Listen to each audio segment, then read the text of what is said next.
kick a rap with a new attack. See, I'm topping up my stack, putting Bitcoin on the map. Freaks on the balance sheet, yo, I let my ballot speak. And my hater talent's weak, they ain't never gonna peak. See, I'm spitting bars like my gold is wet. Dripping yet, I'm never slipping when I'm on the set. You could make a bet, I'm always fresh. Trapping haters like I'm Ness. Hell, we get around the world in jets. Always butter like I'm bidding spreads. Easy like a fed, but always ready for a change. Never peeking like a corn, but I'm a breakout of my range. Take your coins off the exchange, and I go by many names. Never playing any games when I'm on Galaxy Brains. An infinite amount of cash. I'm your host, Alex Thorn. The U.S. banking system is sound and resilient. Bitcoin made a new all-time high. If you're not long, you're short. Satoshi's going to come on there, laugh hysterically, go quiet. All Bitcoin's going to be erased. Bitcoin's the best crypto asset. Bitcoin is going to zero. Welcome back to Galaxy Brains. As always, I'm your host, Alex Thorn, head of firm-wide research at Galaxy, and we have a great episode for you today. Quinn Thompson, founder, CIO of Lekker Capital, he's back. We're going to talk to Quinn about how he's trading the election, what his medium-term outlook is, AI, Bitcoin miners, nuclear energy. Really interesting conversation with Quinn. He was last on the show in mid-March of this year. He had just launched, in fact, I think he announced on our show the launch of Lekker Capital, his fund, and he was bearish for a while. He's now very bullish, and we'll talk about why, what has changed, and what his theses are. We'll also check in with our good friend Bimnet Abibi from Galaxy Trading, as always, to talk markets. And before I get to all of that, I need to remind you to please refer to the link to the disclaimer in the podcast notes, and note that none of the information in this podcast constitutes investment advice or an offer, recommendation, or solicitation by Galaxy or any of its affiliates to buy or sell any securities. We did a wrap at the top. I did a wrap at the top of the show. I think Quinn, actually, interestingly, I think was the first episode we did without a wrap. So we gave his episode a wrap. People have been asking. I've been getting trolled in replies and comments. People miss those wraps. So I hope you enjoyed it. And this is a really fun episode with Quinn. We really cover a lot of ground about the markets, and it's going to be an exciting one. Lots of maybe volatility on the coming up in markets, and certainly on election day. We talk about that with Bimnet. Let's get right into the show. Let's go now to our friend Bimnet Abibi from Galaxy Trading. As always, Bimnet, welcome back to Galaxy Brains. Thanks for having me. What's going on in your mind here? We're only 2 weeks out from the election. It seems like positioning is light. We were talking to some folks from a big bank yesterday. They said positioning is pretty light across the board. People are not looking to take very directional bets on the outcome of the election in terms of equities and, traditional assets. Is that what you see? Yeah, I think folks are preparing for an election that still has a lot of unknowns, particularly with respect to, the market reaction function. The way to think about it is, if I told you in 2016 that Donald Trump was going to win the election a day in advance, and you traded it that way, you probably would have lost money. Even though he won? Even though he won, because the market did the exact opposite of what people thought it was going to do. Right. And so in terms of kind of how to approach the election from a trading strategy standpoint, I think what you'd want to do is, essentially be, a fast follower, right? Wait and see what happens. Wait and see what happens, see what the trend is. And, that's a pretty popular take amongst traders, especially those that have lived through 2016. In addition, you just think about all of the unexpected election outcomes that we've had this year alone. There was the French election, right? Le Pen doing well, the Mexican election, right? And so, there's just been a ton of these populists and surprises, yeah. And so, I think you have to be prepared for any outcome. Yeah. Right. And yeah, the only real thing that matters for markets right now is the election. Sort of waiting for that. Waiting for that. But obviously, under the hood, there's also earnings. You're in the prime of U.S. earnings season, so I think 60-70% of S&P 500 companies report over the next week or so. Yeah. And so there's definitely a focus on earnings. But again, if corporates are going to get taxed less than a Trump administration. Earnings would improve. Earnings could theoretically improve. Certain sectors might do better or worse depending on inflation. What I do think is really notable, though, is the price action you've had in fixed income in the U.S. Basically, you've had a sell-off of, north of 50 basis points on the 10-year yield point. And, the curve has steepened as well. And you've seen a repricing of front-end cut expectations to go along with that.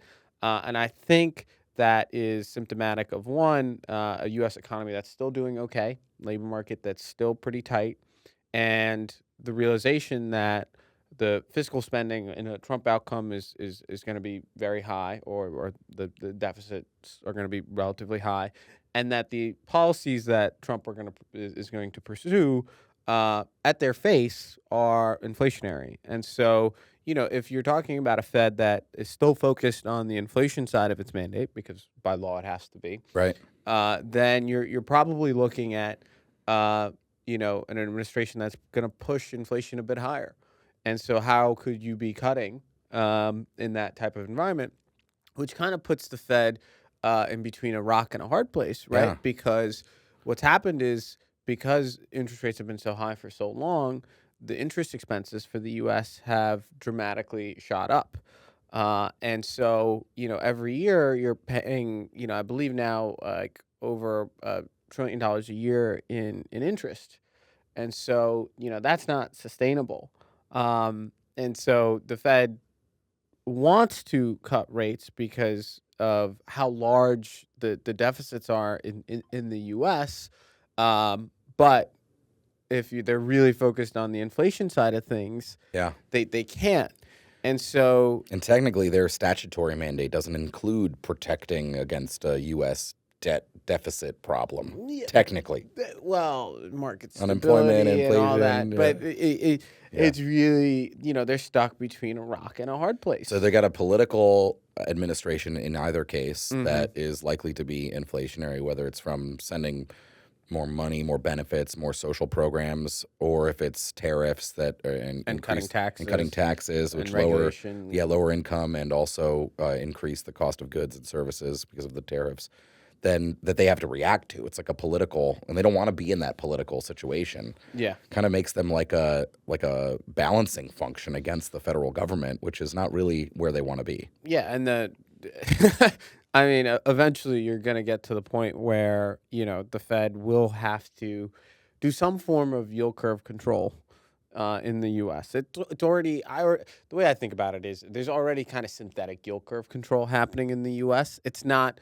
it's, very wide band, I would say. But, the levers that effectively produce this yield curve control are twofold, right, or threefold, right? So one, the Fed tells you where they're going to eventually take rates to, right? So the dot plot, forward guidance, right, allows the kind of the market to kind of be pegged to something, right? Secondly, which is where long run inflation expectations get pegged to, so that keeps a lid on the back end.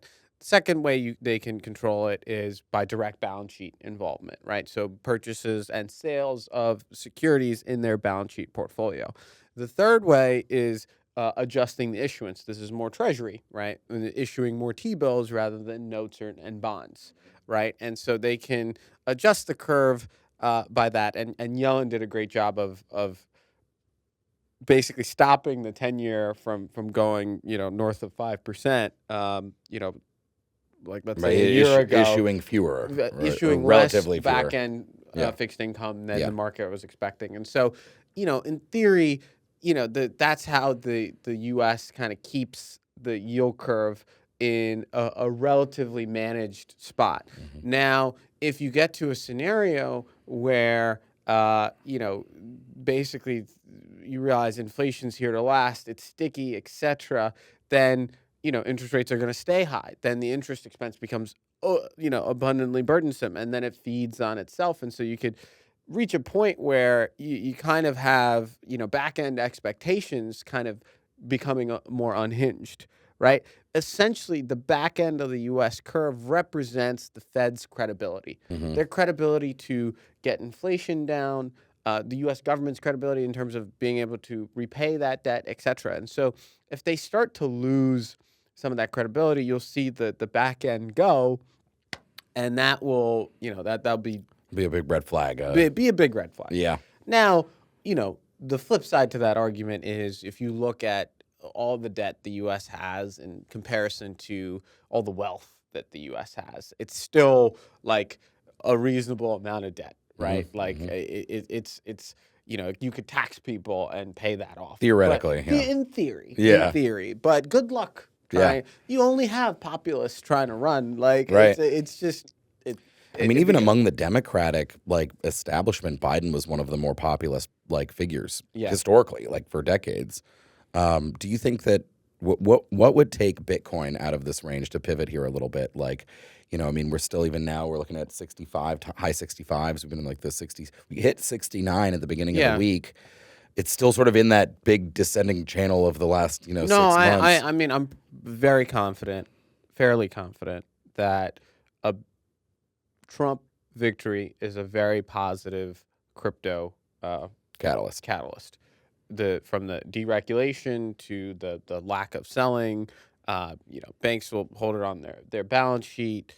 Further integration, choke point. Yeah, choke point. All of that stuff, I think is tremendously bullish for Bitcoin. And if you think about what a Trump administration means, right? Dollars rallying on it right now. That's because rates have gone a lot higher. But if you live in a world where there's some doubts with respect to the U.S. And you have things like gold hitting fresh all-time highs every other day and silver breaking out, and this whole monetary debasement argument going, and leadership that isn't. The world doesn't look at Trump and being like that. He isn't focused on that. He's not the guy that ends the debt problem, right? Yeah, quite the opposite. And so there's and eventually, if the Fed's going to have to start printing money again to manage the balance sheet, because nobody wants to buy U.S. paper at those existing levels, and if the levels go to where the market clearing level is, that's too burdensome on the Treasury and the government. And so if you start getting closer and closer to that point, Bitcoin will certainly go. And I think one of the things folks have to keep in mind is that there's kind of a positive price convexity to Bitcoin, in the sense that, folks, once Bitcoin breaks to fresh all-time highs, people will be like, oh, why is it doing that? It's doing that because of these fundamental reasons. And then folks are forced to chase if they're unallocated, underallocated. And it just has this, positive feedback loop that I think will get catalyzed by the Trump victory. Well, it's going to be interesting. I can't wait to see this. Do you think it's going to be volatile on election night? Absolutely. Yeah, we don't usually get, even when we get them same day, which is most elections, although not in some of the prior ones, not in 2000, not in 2020, right? But, changed by the time you woke up in 2020. Yeah. But, polls typically close at 6, 7, 8 p.m. on the East Coast. When we've learned the same night, we haven't usually learned until 11 or midnight. But equity futures markets open around 8, right? At 8? 6 p.m. 6 p.m. So there'll be plenty of ways to trade traditional equities. Everything, yeah. Bitcoin and crypto markets are 24/7. Yeah. You think there's going to be a lot of people trying to read tea leaves and look at exit polls and actively trade? Yeah, absolutely. Yeah. And, I think for those that, aren't professional tea leaf readers. Yeah, not a great just idea. wait till you have some reasonable measure. Similar to what you said at the top of this talk about, being the fast follow, probably wait for the trend to be established. Yes. It's going to be an exciting one though, huh? Absolutely. I'll be in the office. Yeah. Bimneta BB from Galaxy Trading, as always, my friend. Thank you so much. Pleasure. Thank you. Let's go now to our guest, Quinn Thompson, CIO founder of Lekker Capital. Quinn, welcome back to Galaxy Brains. Thank you. Great to be back. You were on in March. You had, I think that week you announced Lekker Capital. On this show. Yeah. Special. It was great. Thank you. Yeah. It's great to have you back. A lot has happened in markets since then. In March, Bitcoin was racing to all-time highs in nominal terms. I've become a inflation adjusted maxi. And markets were ripping, but now, I mean, if we just think about Bitcoin as the proxy here, it's been a downward but mostly sideways channel for 6 months. Yeah. You were bearish then, but you become very bullish on Twitter. What has changed? Yeah. So, we recorded mid-March, I believe. Yeah. I was becoming bearish, and then early April, I went full bear and cash and kind of avoided most of that drawdown, luckily. People think it was Iran-Israel related. That was the spark, but the tinder was a tightening, liquidity, financial conditions scenario, kind of overbought equities and overall risk. And obviously, as we've seen now, Bitcoin, the hype and the momentum from the ETF basically front ran 8 months of price appreciation. Right.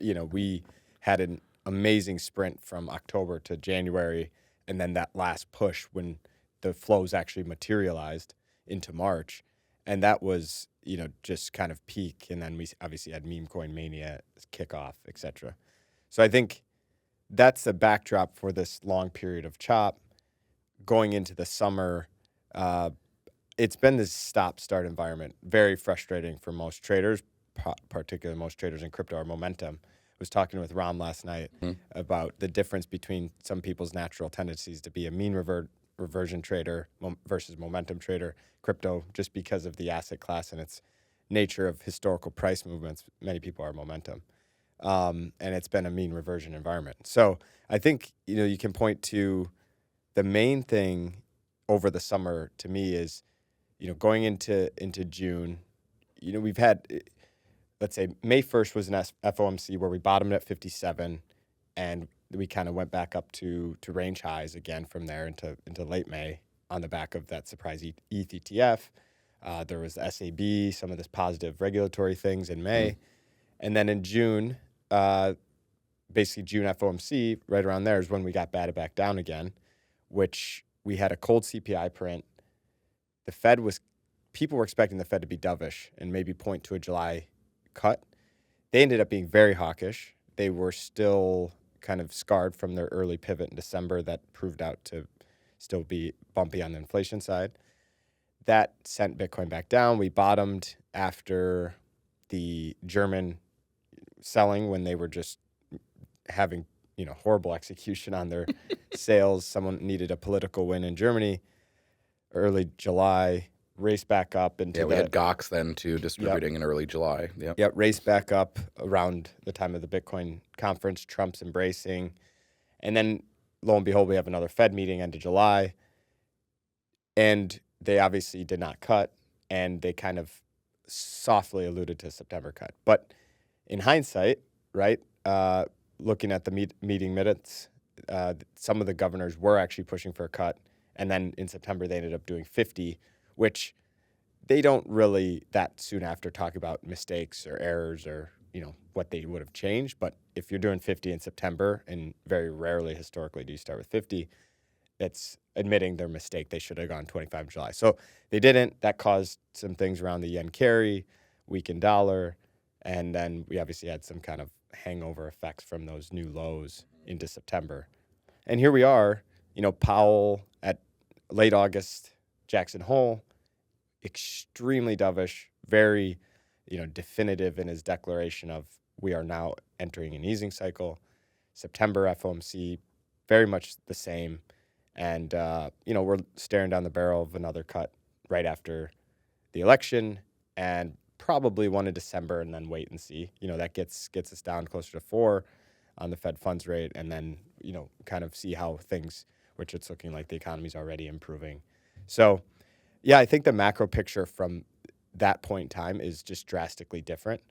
You have an improving monetary outlook, from an easing standpoint, whereas at that point you had, worsening or the same.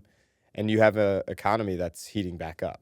As part of that is just kind of the cyclical business cycle, but then the other part is those rate cuts will start taking hold. So I think on the macro alone, kind of we'll get to the election, but the macro alone is just night and day from early to mid of the year, and that's kind of what I base the bulk of my thesis around. Yeah, a lot can happen in 6 months, and it has been really fascinating to think. If again, sort of thinking about Bitcoin as a proxy here, but you also had gold has made all-time highs. You've had S&Ps.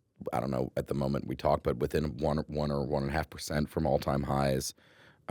It's in fact I just saw somebody publish that the spaghetti chart that's like every S&P like ever starting at day 0 of a year. It's apparently right now it's literally the best performing S&P in history. Yeah, in a year. So it's very 2020 2021-esque conditions right now. Yeah, which is wild because such a different that was on the back of stimulus and massive cutting and yet here we are above 4% and still bullish, very bullish on risk assets, it feels like. What does it take to get Bitcoin out of that range? This is like a big clear, and and talk again sort of as a proxy for crypto broadly, but yeah, Bitcoin's pretty much the only major crypto asset that had a nominal all-time high this year. It is basically the only one. The charts look very different if you look at Bitcoin versus ETH or even Sol, like just in nominal terms. What gets us out of that range? Because we're still kind of, we're at 66.5. The block clock is working now with the Wi-Fi in the room. And, if we look at a descending channel, like that's pretty much, we're at the top of the range again. And sort of we got to, almost 60, we got to 69 a couple days ago, but failing to sort of break above definitively. Like what takes us higher? Yeah, you really have to look at the macro because you can assume crypto native buyers are pretty maxed out here. So that's I think a good framework or thing to keep in the back of your mind, because when we're looking at like October of last year, and I think conditions are fairly similar in terms of broader risk, but at that time you had people still questioning if we would get back to all-time highs and if the ETF would be anything worthwhile or if it even happened. And you're coming out of 23 where it was a lot more bearish. And so the positioning was not as full. Today, you have CME and pretty much all futures open interest levels at highs. Granted, funding rates aren't at highs, so it's not maybe max long, but we're close.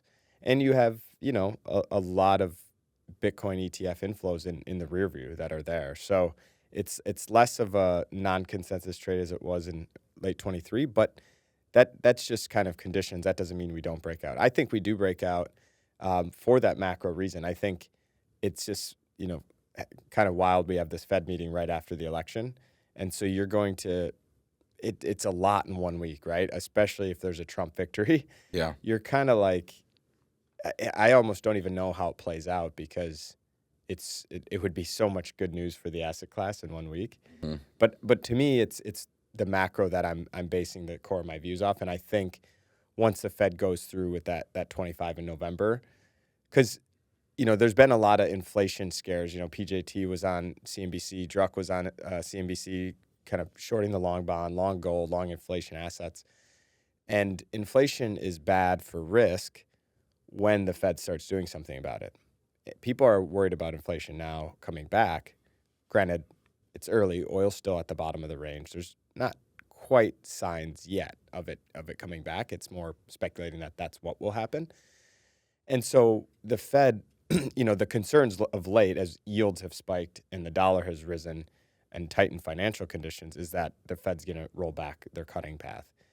And if you look at the expectations of the Fed funds rate now, all of that excess has been priced out. So sitting here today, you're kind of looking at a market expectations of 25 in November, 25 probably in December, and then January is a toss-up. So I would say all of that excess Fed cut, his expectation has been wrung out. And so I think over the last few days, the market's kind of digested that, and we've had some chop sitting at range highs. But, we're rolling into a November Fed meeting where they're likely to probably maintain a December cut as the base case. And I think that's what the market's looking for to really press these quote-unquote inflation trades. And so I think that on itself is enough to do it.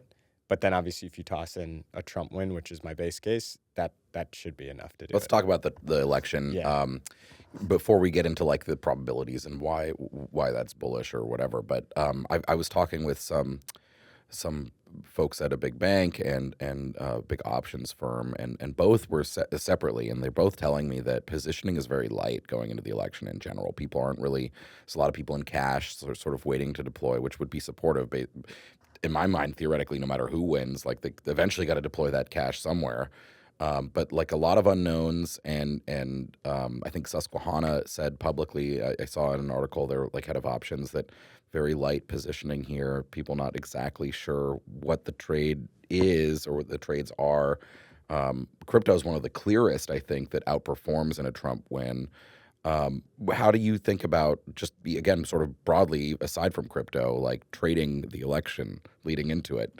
Like what is like a, you see Polymarket, you can bet purely now, and Kalshi in the U.S. is legal. But if you wanted to bet on, sectors or something, like how do you think of like what outperforms in each scenario or whatever? Yeah, I think so. What I've been tracking for a while now, and it's starting to get more traction, is the traditional basket of Trump stocks, which would be like private prisons, clamping down on immigration. Yeah.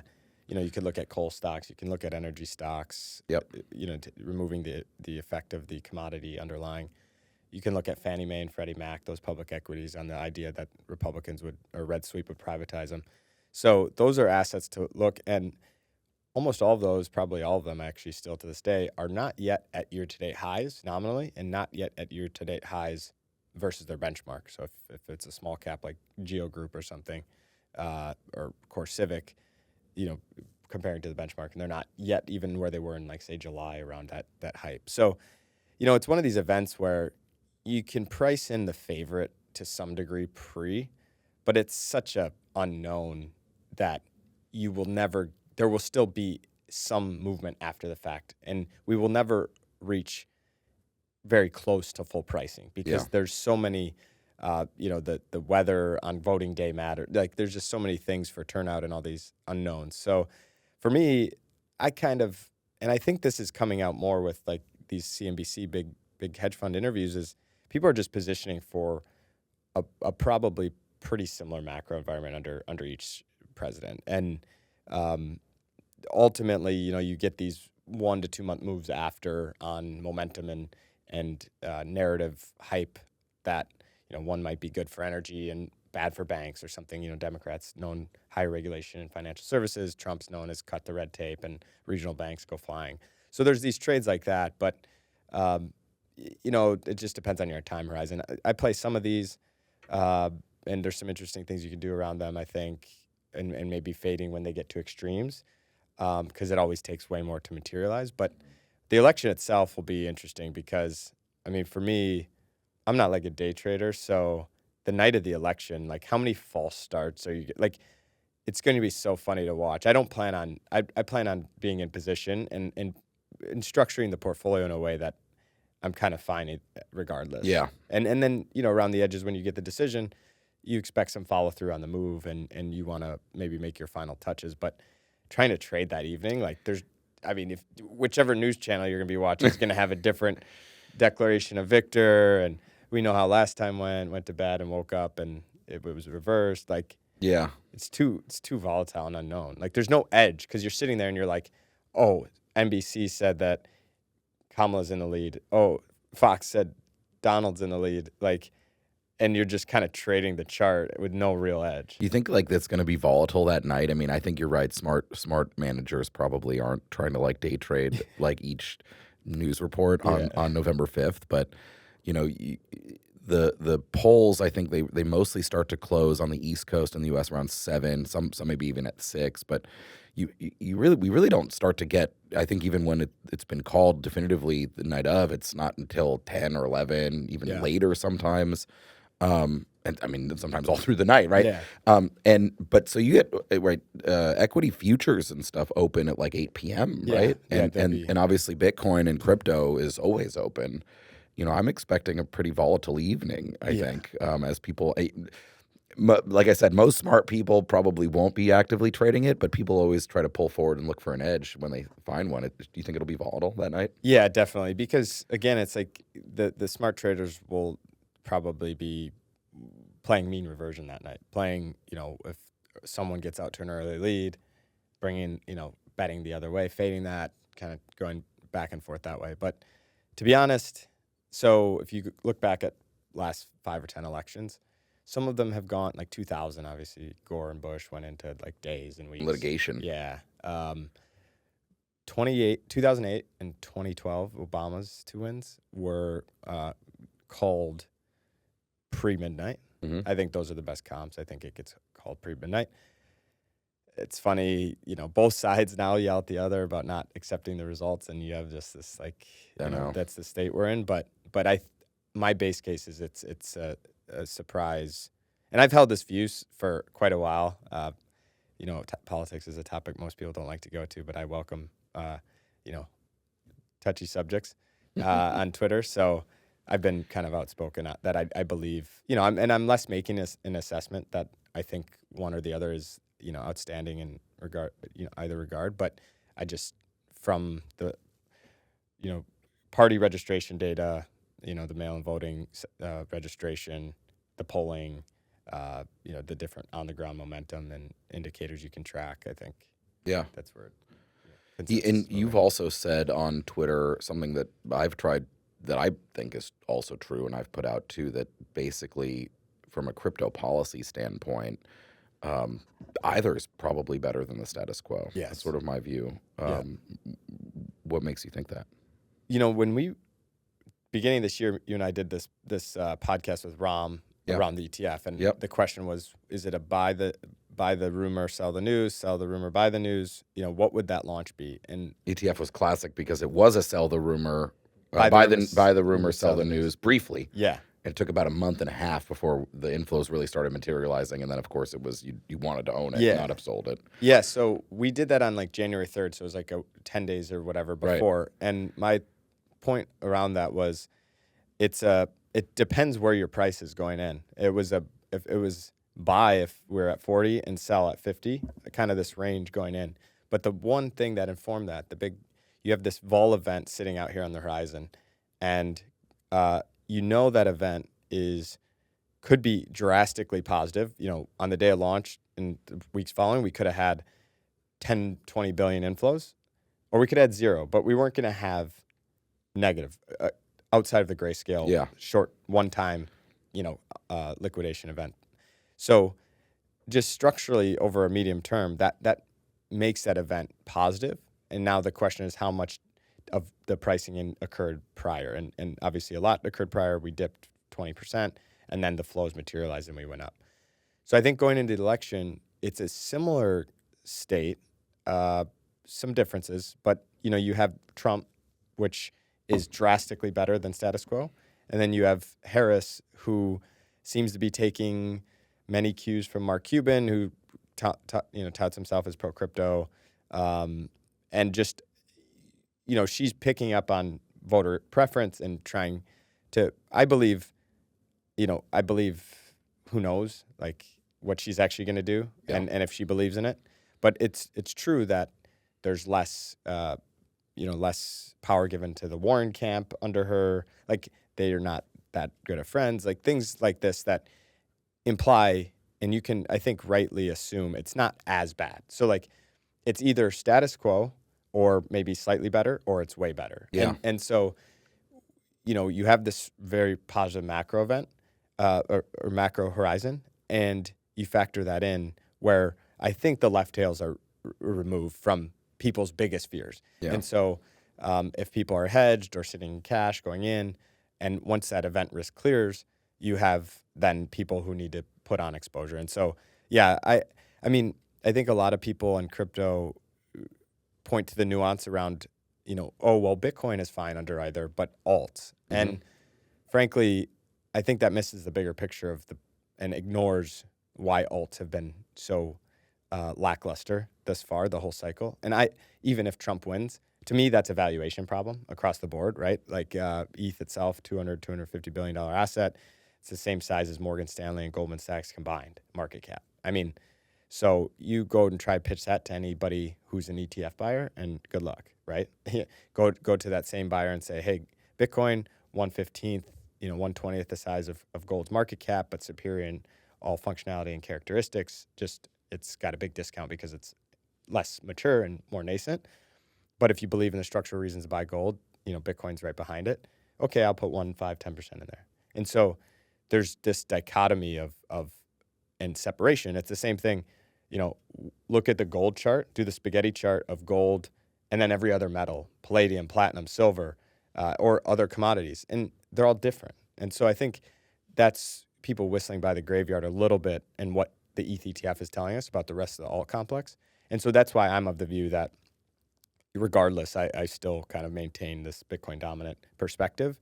Obviously, there's situations, maybe it's Sol, maybe it's other alts that have fundamental catalysts and are more attractively priced. Mm-hmm. But the alt space broadly is, I think, going to struggle regardless, because Trump will be good for regulation. He'll put in a new SEC chair who's not doesn't hate the industry, but it doesn't fix the valuations. Maybe you get a boost in fundamentals, and obviously if he wins, there's going to be a speculative pump, right? So I'm talking more like multi-month, multi-quarter horizon. Yeah, I think it makes sense. I think, I did an episode in September we called the State of Crypto, where I kind of, there's a lot of malaise in the crypto world that I was seeing in friends and conversations and at conferences. And I think it was a lot about the lack of durable use cases still having emerged in the sort of broader blockchain space.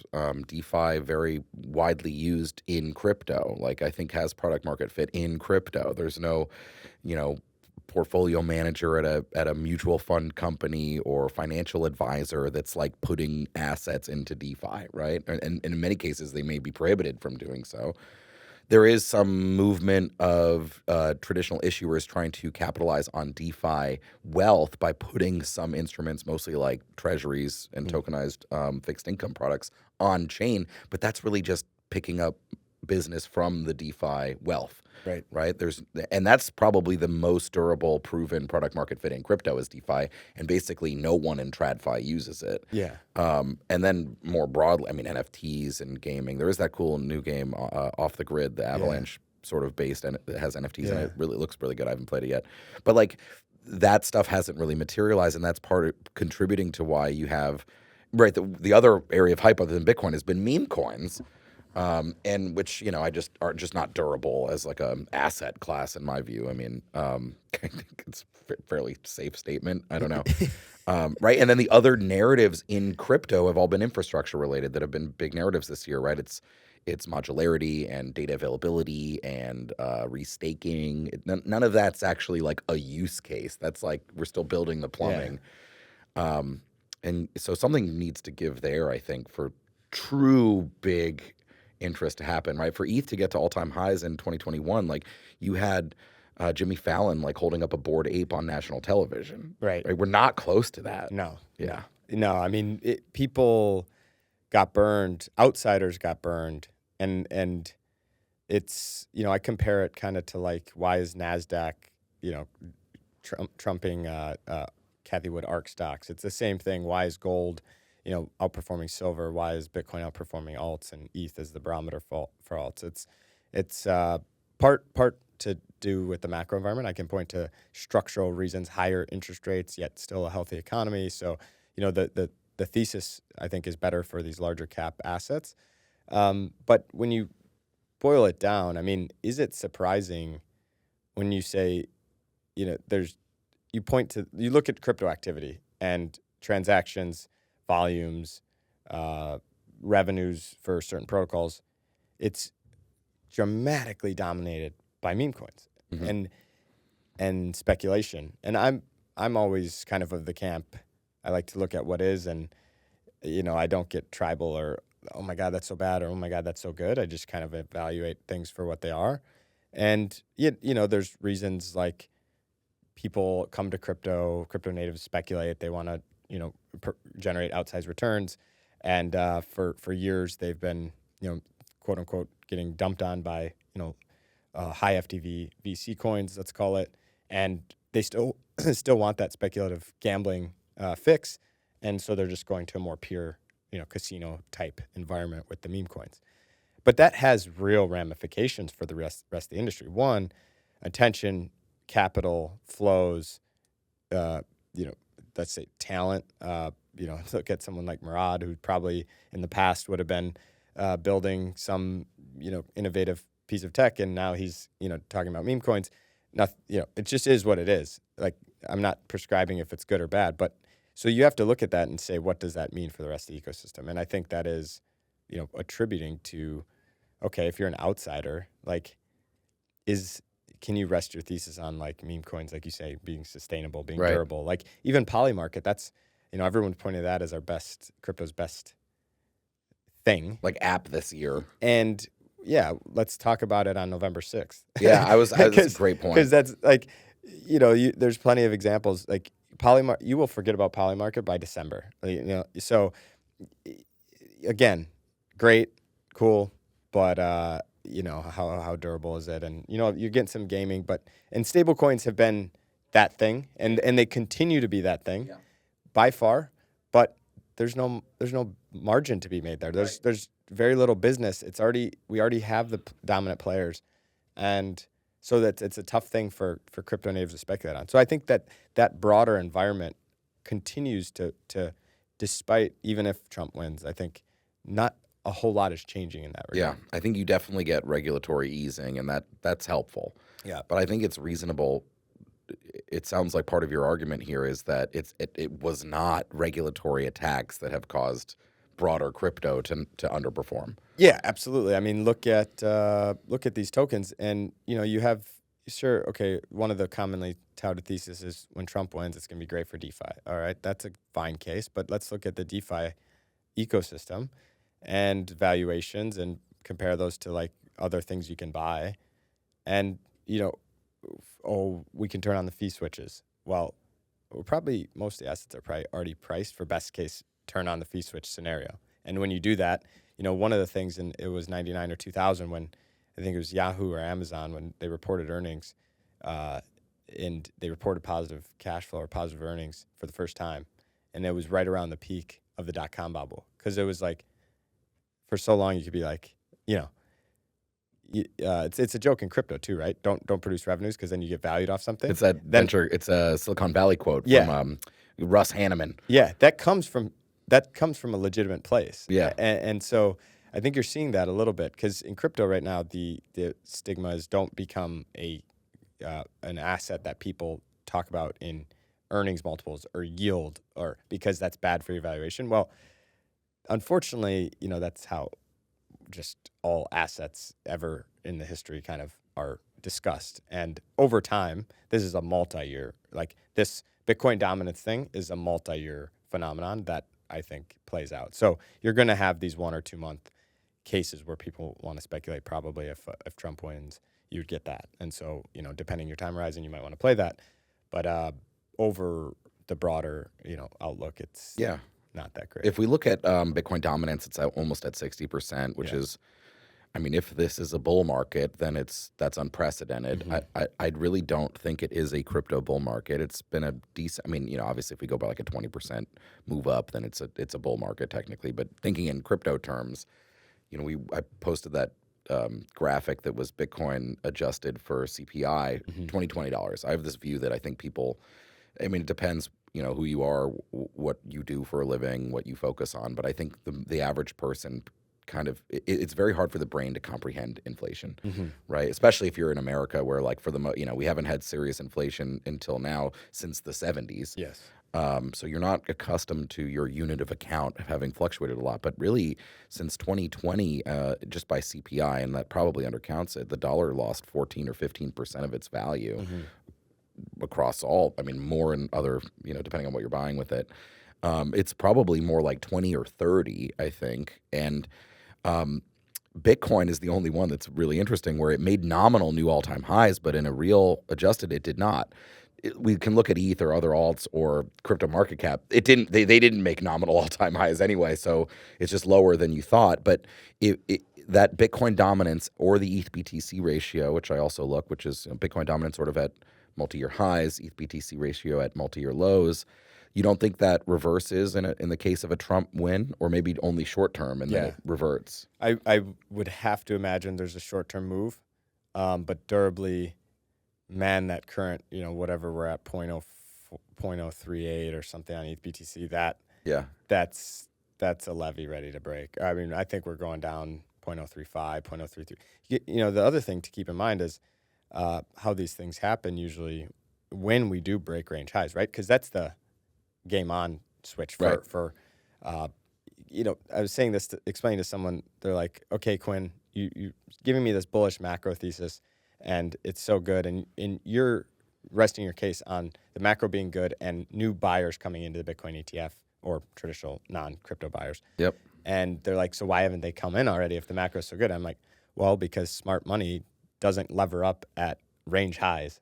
They either conviction buy range lows, and hold, and then they just hold through, or they buy the breakout. Like you don't press at these key levels like that. Yeah, So, you don't want to be the one that tries to make it break the range high. It's the opposite of catching a falling knife. It's right. Exactly. Let it do its thing. Yeah, and then you pile in so this it's counterintuitive, but buyers live higher is like this saying. And in cases, look at gold, right? Gold really struggled at that 2,000 level so many times. It wore everyone out, and then it bam straight to 2,700 or wherever we're at in months. And so I think that's playing out, and maybe we have to go shake people out again or whatever. Like timing wise, I'm not trading on too short. But talking about the ETH BTC part, on these big breakouts that kind of give the green light for the rest of the ecosystem, and assuming a Bitcoin breakout means capital's going to rush in, and also then people are going to have more eyes on crypto as a whole. You'd expect other things to do well in addition. You get usually a Bitcoin kind of green God candle first. If you go back to October 2023, the Cointelegraph intern leak about the ETF, Bitcoin outperformed everything for a good number of days, maybe a week, and then so because everybody's underexposed in crypto to Bitcoin, so there tends to be momentum rush in for a short time. Yep. So I think something like that could happen. Then you could get reversion to alts, on hype around Trump and regulatory, but ultimately, like where these things settle, I think the trend from the last while is a fairly reasonable one to bet on, unless there's meaningful changes, right? So I'm saying it's a valuation issue. The other way that valuation issue could fix is if fundamentals improve and come up to the price. So a lot of usage, a lot of new apps that get product market fit. Exactly, Type of stuff, fees and so, I will always adjust my views with new information, but at this moment, it's tough to paint a very attractive picture for most of the longer tail. Super interesting, because I haven't really started to. I've been a very vocal short ETH BTC for years now, and part of me is thinking, well, in a Trump presidency, victory, administration, whatever. Obviously Bitcoin is going to do well. I think we've talked about this earlier in the pod that probably does fine in either case. Doesn't really have any regulatory business before the regulators. Yeah. So it's probably more of a macro type of thing. But Trump could pour gas on it, sure. He's called for a strategic Bitcoin stockpile. Very, I can't say I'm opposed to it. I don't think it's that good of an idea, but from a policy standpoint. But I know he can't keep Bitfinex's coins. I don't think so. I'm not sure which coins he's really referring to, but probably positive, probably more positive than Kamala Harris's administration would be for Bitcoin. But for alts, if he's talking about, if we get a material easing of the regulatory, alts are under pressure there's 60 non-Bitcoin and ETH coins alleged by the SEC to be unregistered securities. 60, I think, is across all of their lawsuits. You've got things like the exchange definition that are really bad for DeFi and the broker rule, which I think actually there was a big win for crypto. They said they're not currently applying it to any DeFi related stuff, which is actually great, but you could totally see them doing it. If that stuff just reverses, right, it should be positive. But your point, which is I've been considering whether on the event of a Trump win, I call the bottom on ETH BTC. And I haven't decided here yet, but your view is that sure it could bounce, but these bigger forces still exist. Yeah, I'll want to see that move before I make a super hard. You don't want to reverse catch the knife on this one. You want I'm happy to be let someone else buy the bottom tick of that ratio. Yeah, and I also think if you Sol ETH is a funnier chart. I wanted to ask you about this. I think well, because you've also been tweeting about Sol ETH, and I actually don't think a lot of people trade these ratios. Yeah. They don't borrow and sell ETH to buy Sol long or Bitcoin, vice versa. But I like the ratios because they tell you a lot of. I think they're quite demonstrative of the stories of the space, right? Like, and Sol ETH BTC is a great one because it talks about this Bitcoin dominance, this sort of barbell market, the lack of durable use cases that have emerged, whatever. But Sol ETH is interesting because this is one of the other, I would say, big stories in crypto is, okay, set aside, we all know the market and the use cases and adoption rates that we currently have, but, which platform, if you're building or if it's DeFi or if it's meme coins or whatever it is, like if it's gaming, if it's the tokenization of equity securities, where should you do it? And that's been a debate for years, right? You have ETH, and then we put out a report in 21 called Ready Layer 1 that was ETH and 10 alternatives. Most of those are not relevant now, but some still are. And Solana is one that is definitely relevant, right? Is extremely durable price wise. Has been, surprisingly, right? Everybody thought it was dead because of Sam Bankman-Fried's deep involvement, and FTX owned all these coins, but it's the opposite. It went up huge last fall, also along with Bitcoin. And that ratio, Sol ETH, is kind of at the top of the range, right? Broke out yesterday, actually. There you go. So what does that tell you about the competition between these smart contract platforms? Like if we step back from the app side and the valuation of the app layer, but what about the infrastructure layer here? But to me, it feels like the main battle for smart contract platform dominance is now ETH and its L2s, this modular vision versus Solana and its monolithic vision. Yeah, which is funny because they're building L2s. What do they call them? They have a different name. I don't even know. Austin Federa had a good, I forget what it is. There's a different name. Yeah, okay. Yeah, trying they kind of are the L2s though. I've met some of the founders and they say they're the Sol L2. But it's their momentum plays. They're at some point, right, if ETH BTC, if you just extrapolate that forward down forever, that would implicate Sol as well because it's its closest comp. It's a smart, Sol's closer to ETH than it is to Bitcoin. Yeah. But the activities on Sol, and whether you believe that activity is durable or not, it's getting priced in to make the underlying more stout from a fundamental perspective and a valuation perspective. And so I think, Sol's obviously led thus far. But the other thing is looking forward and how much of the crypto AI conversion is real. I will not be the one to opine on that. But I will say when you combine the biggest traditional non-crypto, like global narrative and tailwind in financial markets, AI, with crypto, right? That's a pretty easy narrative to latch onto. And all of that is happening on Sol or near around it. It's not, I don't even know of anything AI related on ETH. ETH is known as this DeFi chain, so that's why people are talking about it with the Trump election. But I think that Sol ETH ratio is pretty telling of if you're going to be risk on into these things, where you want to be. And now that it actually has broken out pre-election, man, that's a tough fade. And personally, I'm usually not trading those ratios either. Like, they're both such volatile assets. It's more of informing, all right, if I want to be long, which one? And which has a momentum, which has a mind share, which is likely to continue. And then you see a big breakout like that. I think Sol ETH was testing that upper bound for months. Yeah, it was. I saw you posted that chart. It's an interesting one. What I was thinking about the other day was the crypto AI. We published a report probably about a year ago about this, looking at the early protocols for,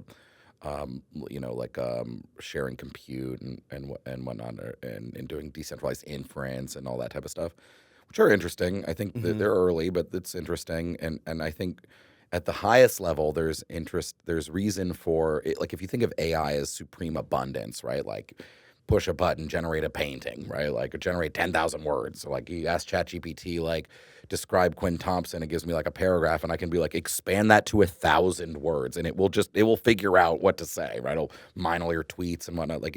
It's just click of a button, anything you could ever want from a content standpoint. You combine that super abundance with the perfect scarcity and verifiability of blockchains. It seems like there's an interesting I haven't, we've seen people doing like, I know Castle Island is invested in some of these firms, but that try to, do authentication or like proving the veracity or uniqueness using, which is one way. I don't think we've seen the overlap really captured yet by a startup or a crypto protocol or whatever. That's one everyone's looking at, like a digital identity as like the other side of the coin to the supreme abundance. That's what I think people usually talk about when crypto AI. But then the other thing, and maybe you've looked at these too, I think the real crypto and AI overlap that we are seeing play out is the data center game. Yes. The Bitcoin mining companies spent years with a lot of capital and the incentive to build out these massive electricity and energy businesses, right? Where and now they're all being courted. And we started to see some. I can't mention any specific names, but people can Google, which mining companies are doing stuff in AI. But like, there's all this demand for.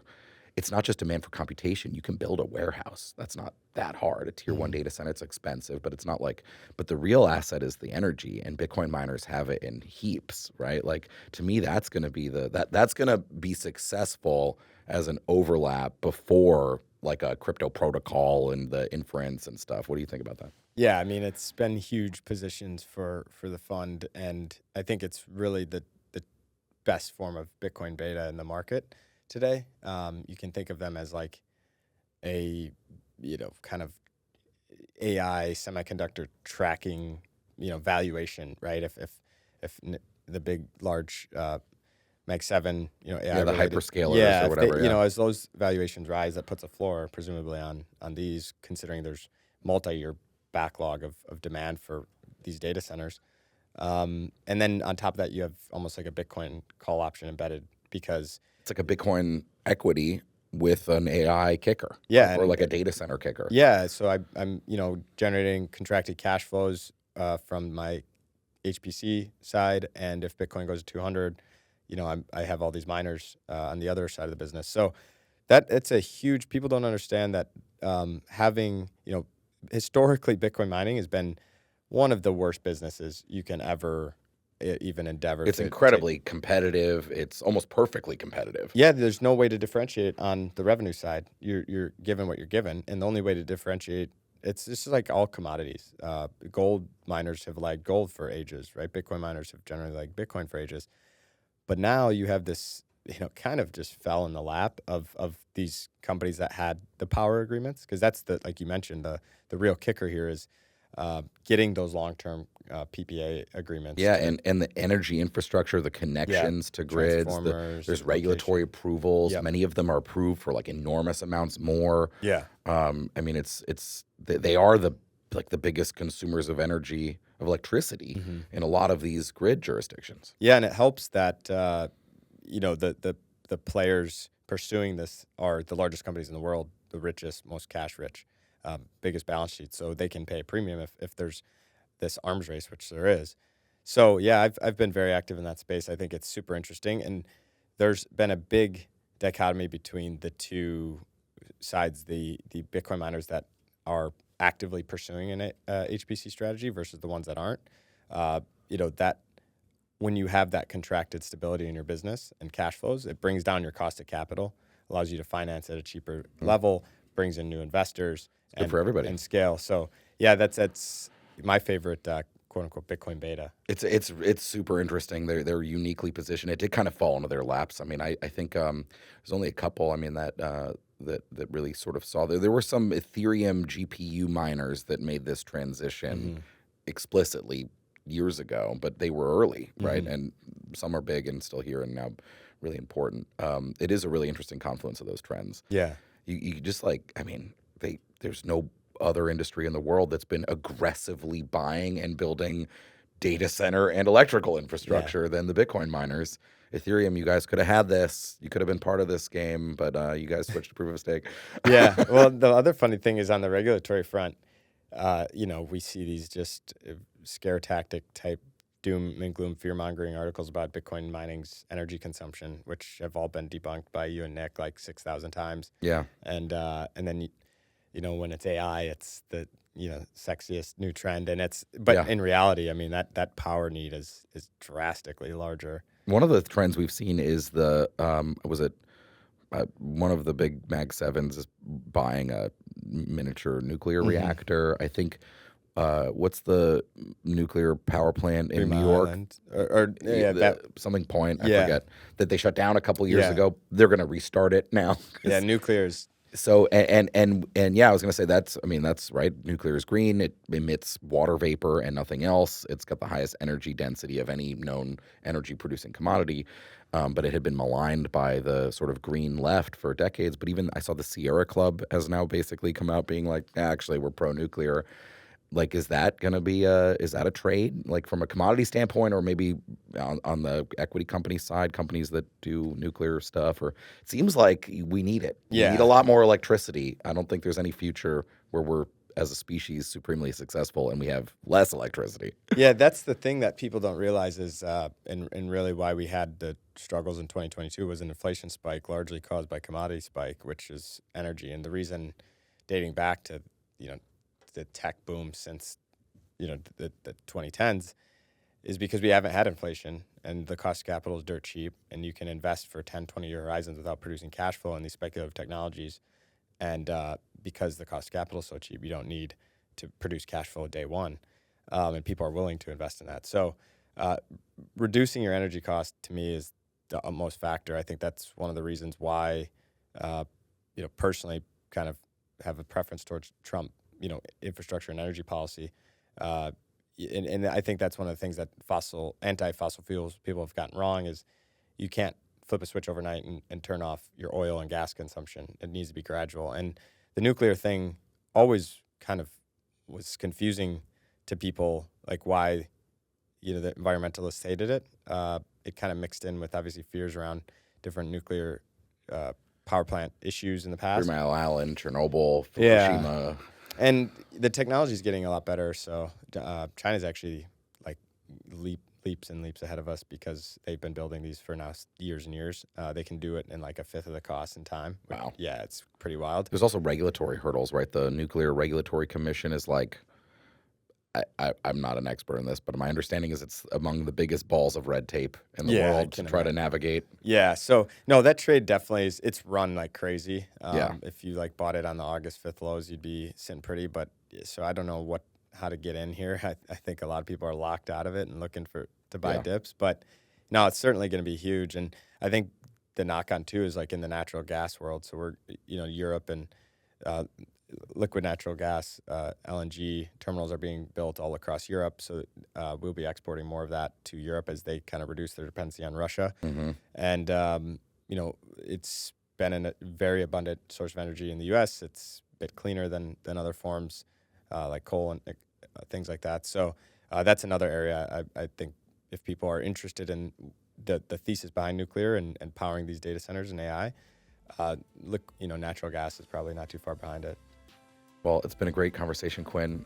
Thank you for coming back on Galaxy Brains, and good luck out there. We'll stay in touch. Yeah, appreciate it. Quinn Thompson from Lekker Capital. Thanks, Alex.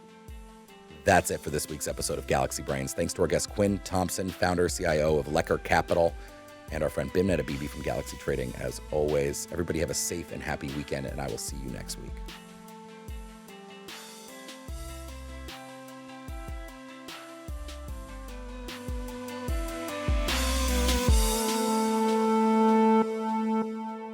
Thanks for listening to Galaxy Brains, the weekly podcast from Galaxy Research. If you enjoy the show, please like, rate, review, and subscribe wherever you get your podcasts. To follow Galaxy Research, sign up for our weekly newsletter at gdr.email, read our content at galaxy.com/research, and follow us on Twitter at GLXY Research. See you next week.